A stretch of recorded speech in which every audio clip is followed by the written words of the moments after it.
নমস্কার বন্ধুরা, কাকলির অমৃত কথার আরও একটি নতুন পর্বে আপনাদের সকলকে জানাই স্বাগত। আজ আমি আপনাদের বলবো দুর্গাপূজার প্রথম পর্ব মহাষষ্ঠীর ব্রতকথা সম্পর্কে। মা দুর্গার পূজার মহাষষ্ঠী একটি অসাধারণ মাহাত্ম্য রয়েছে। সমস্ত তথ্য জানতে অবশ্যই ভিডিওটি শেষ পর্যন্ত দেখতে থাকো। বলা হয় যে ষষ্ঠীর দিন মা দুর্গা এসে প্রথমে বেলগাছের নিচে থাকেন। সপ্তমীর দিন থেকে মা দুর্গার পূজা শুরু হয়। ষষ্ঠীর দিন হয় পূজার স্থাপনা অর্থাৎ মায়ের বোধন। আশ্বিন মাসের শুক্লপক্ষে যে ষষ্ঠী পড়ে তাকে দুর্গা ষষ্ঠী বলা হয়। দুর্গা ষষ্ঠী পালন করলে অপুত্রবতীরাও পুত্র লাভ করে। এক দেশে এক ব্রাহ্মণ ও তার স্ত্রী বাস করতেন। তার সংসারে 2 ছেলে ও 3 মেয়ে ছিল। মেয়েদের বিয়ে হয়ে গেছে, বড় ছেলেও বিয়ে করেছে, বাকি ছিল ছোট ছেলে। ষষ্ঠীর আগের দিন ব্রাহ্মণ ছেলেদের ডেকে জিজ্ঞেস করলো, তোমাদের কার কীরকম জামা কাপড় চাই বলো। সবাই সবার নিজের মতন করে জামা কাপড়ের কথা বললেন, কিন্তু তার বড় ছেলের বউ কিছুই বলল না, এক জায়গায় স্থির হয়ে দাঁড়িয়ে রইল। ব্রাহ্মণ তখন বলল, বৌমা, তোমার কি চাই কিছুই তো বললে না। এবার বড় বউ শ্বশুরকে শুনিয়ে শুনিয়ে শাশুড়িকে বলল, মা, বাবাকে বলুন আমার জন্য ধুনোমুটির শাড়ি আনতে। ব্রাহ্মণ তখন বাজারে গিয়ে ফরমাইশ মতো সবই কিনলেন, কিন্তু বড় বৌমার ধুনোমুটি শাড়ি কোথাও খুঁজে পেল না। শেষে বাজারে গিয়ে অনেক পুরনো দোকানে গিয়ে জিজ্ঞেস করলেন। দোকানদারের কিন্তু অনেক বয়স হয়ে গিয়েছিল, বুড়ো হয়ে গিয়েছিল। তিনি তাকে জিজ্ঞেস করলেন, ধুনোমুটির শাড়ি আছে দাদা? দোকানদার হেসে বললেন, দাদা ঠাকুর, এ কাপড় কে চেয়েছে? ব্রাহ্মণ বললেন, আমার বড় বৌমা। দোকানি বললেন, তার বুঝি ছেলে হয়নি? ব্রাহ্মণ বললেন, না।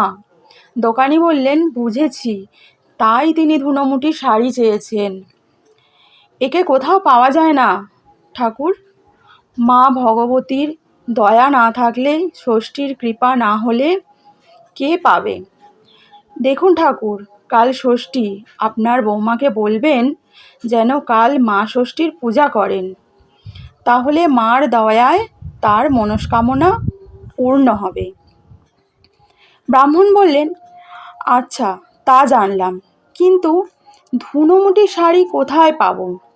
দোকানি হেসে বললেন, এ শাড়ি লাল পাড়ে হবে, ধপধপে হবে, তার দাম হলে ধুনো মেখে ছাপিয়ে ফুলে উঠবে, তার হাতে পায়ে ধুলোর দাগ সব কাপড়ে লাগবে, তাকেই বলে ধুনোমুটি শাড়ি। ব্রাহ্মণ বাড়ি ফিরে এসে সবাইকে কাপড় দিলেন। বড় বৌমাকে বললেন, মা, তোমার কাপড় বাজারে কোথাও পাওয়া যায়নি। কাল ষষ্ঠী, কাল থেকে বছর বছর শুক্লা ষষ্ঠীতে মানত করে পূজা করো, তাহলে তোমার কাপড় পাবে। ব্রাহ্মণের কথা শুনে বড় বউ সেই দিনই মানত করল এবং নিরামিষ খেয়ে রইল। ব্রতের দিন ঘটা করে মার পূজা করল, ভক্তি ভরে প্রণাম করল আর ধুনোমুটি শাড়ি চাইল। দেখতে দেখতে বড় বউ গর্ভবতী হলো। বাড়ির সবাই খুব খুশি হলো। 5 মাসের পঞ্চামৃত 7 মাসে ভাজা আর 9 মাসে পাকা সাধ দিল। 10 মাস 10 দিন পর ফুটন্ত গোলাপের মতো একটি পুত্র সন্তান হলো। ছেলে দেখে কেউ চোখ ফেরাতে পারে না। সেই থেকে ব্রাহ্মণের সুখ আর ধরে না। পরের বছর বড় বউ ননদ আর শাশুড়িকে নিয়ে ষষ্ঠী পূজা করলো। মা ষষ্ঠীর দয়ায় ননদরাও গর্ভবতী হলো। ছোট ছেলের বিয়ে হলো খুব ধনী ব্যক্তির ঘরে। একদিন বড় বউ উঠানে দাঁড়িয়েছিল। সে সময় তার ছেলে হামাগুড়ি দিয়ে ধুলো মেখে আঁচল ধরে দাঁড়িয়ে উঠল। বড় বউ অমনি তার ছেলেকে চুমু দিয়ে কোলে তুলে নিল। ধপধপে কাপড়ে সব দিকে ধুলো লেগে গেল। ব্রাহ্মণ দূর থেকে দেখে তার কাছে এসে বললেন, এতদিনে বড় বৌমার মা ষষ্ঠীর কৃপায় ধুলোমুঠির শাড়ি পরার স্বাদ মিটল। বড় বৌমার লজ্জা পেয়ে তার ছেলেকে দিয়ে সেখান থেকে চলে গেলেন। আস্তে আস্তে এই ব্রতের কথা চারিদিকে ছড়িয়ে পড়ল। তাহলে বন্ধুরা, আজকের ভিডিওটি কেমন লাগলো অবশ্যই কমেন্ট করে জানাতে ভুলো না। যারা আজকে আমার ভিডিওটি প্রথম দেখছো তাদের কাছে অনুরোধ, আমার চ্যানেলটাকে সাবস্ক্রাইব করে আমার পাশে থেকো, আর পাশের বেল আইকনটা ক্লিক করতে একদম ভুলো না। একটা লাইক করো, কমেন্ট করো। এরকম ভিডিও আরও আসতে চলেছে। খুব তাড়াতাড়ি একটা নতুন ভিডিওর সাথে দেখা হচ্ছে। আজকের মতো নমস্কার বন্ধুরা।